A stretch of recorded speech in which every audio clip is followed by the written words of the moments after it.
সবাইকে স্বাগত জানাচ্ছি লিওনেল মেসির শহর মায়ামি থেকে। অনেকের মনে খটকা লাগতে পারে, মায়ামি মেসির শহর কিভাবে হলো? মেসির জন্ম তো আর্জেন্টিনার রোজারিওতে। তবে ৩ বছর আগে লিওনেল মেসি যখন ইন্টার মায়ামিতে নাম লিখান, তখন থেকেই কিন্তু এই মায়ামি মেসির শহর। এবং বিশ্বকাপ শুরু হওয়ার অবশেষে ৩ সপ্তাহ পর মেসি পা রেখেছেন এই মায়ামিতে, এবং মায়ামি কিন্তু সেজেছে আর্জেন্টিনার সাজে। আর্জেন্টিনাকে স্বাগত জানাতে শহরের বিভিন্ন জায়গায় আমরা দেখেছি নানা ব্যানার, ফেস্টুন, এবং সমর্থকরা কিন্তু এসে জড়ো হয়েছেন আর্জেন্টিনা থেকে। আমরা এখন মায়ামির নর্থ বিচে রয়েছি।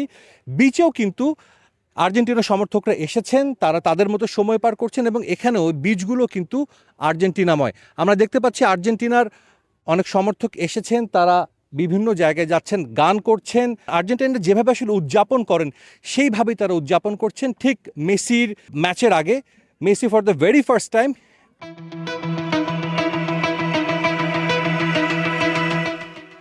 আর্জেন্টিনা দলের হয়ে এই বিশ্বকাপে মায়ামিতে খেলবেন। এর আগে 2024 কোপা আমেরিকা কিন্তু আর্জেন্টিনার দল এবং মেসি মায়ামি স্টেডিয়ামে খেলেছিলেন। এবার বিশ্বকাপে প্রথমবারের মতো খেলবেন। মায়ামিতে মেসিদের প্রচুর সমর্থক রয়েছে। আমরা দেখেছিলাম পর্তুগাল কলম্বিয়া ম্যাচে স্টেডিয়ামের অন্তত 70% দর্শক ছিল কলম্বিয়ার, এবং আর্জেন্টিনা কেপ ভার্দে ম্যাচেও কিন্তু ঠিক একই রকম চিত্র দেখা যাবে, সেটা নিশ্চিতভাবেই বলা যায়।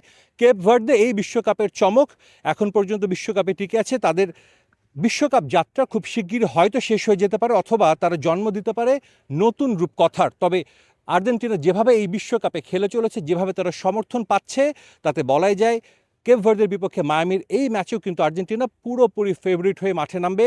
আমরা কথা বলেছি অনেক আর্জেন্টিনার সঙ্গে, তারা বিভিন্ন যুক্তরাষ্ট্রের বিভিন্ন স্টেট ঘুরে কিন্তু অবশেষে মায়ামিতে এসেছেন, এবং যারা স্থানীয় রয়েছেন তারাও কিন্তু মেসিকে সমর্থন করছেন। শুধু যে স্থানীয় না, আমরা জানি এই মায়ামিতে প্রচুর সাউথ আমেরিকান পপুলেশন রয়েছেন, যারা কলম্বিয়ার, কিউবা, ভেনেজুয়েলা, তারা সবাই কিন্তু কেপ ভার্দের বিপক্ষে ম্যাচে গলা ফাটাবেন মেসির হয়ে, আর্জেন্টিনার হয়ে।